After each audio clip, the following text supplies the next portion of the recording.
question, I'm sorry, is very simple. My only question is, does he know for certain that these statements or any part of this statement happened in real life? Your Honor, nabasa ko po rito sa copy ko, yung nandiyan dyan. So do you confirm that the statements were made by the Vice President, Mr. Witness?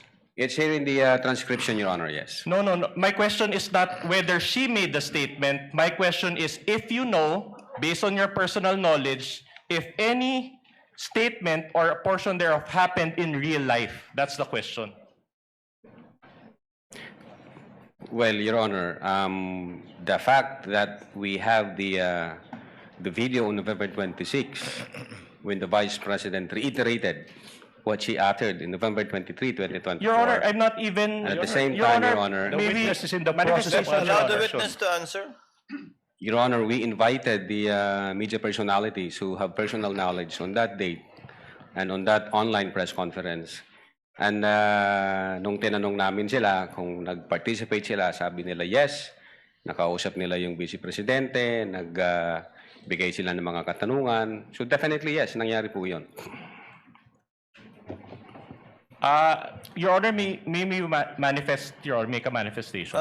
Yes, Counsel. Your Honor, it appears that the witness is not being responsive to our question.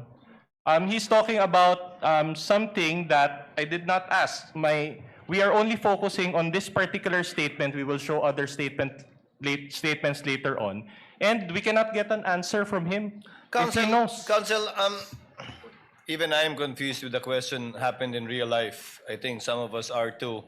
I'll be more specific, If Your the Honor. question is kung alam nyo bang totoong nangyari to sa totoong buhay, ang sagot ng testigo ay sa pagkakaalam niya ay oo, base sa kanilang investigasyon at sinabi ng mga inimbitahan nilang testigo. All right. I'll clarify the question, Your Honor. Kindly do so, Counsel. All right. In this statement, for example, the Vice President said, there were threats to my life inside the Batasang Pambansa. Are you confirming that? That is within the All right. transcription here, sir. Now, my question to you is this. Did you investigate those threats Objection. to VP You're right. Sara's Okay now.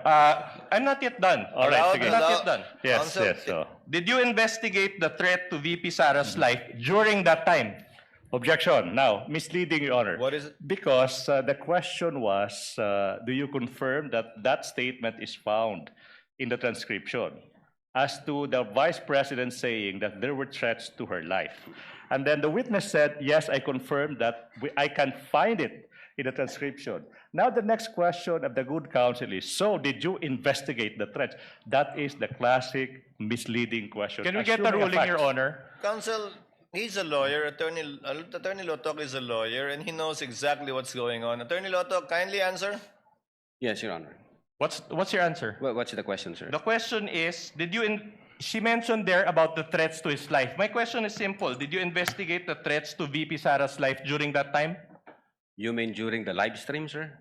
During that time, correct.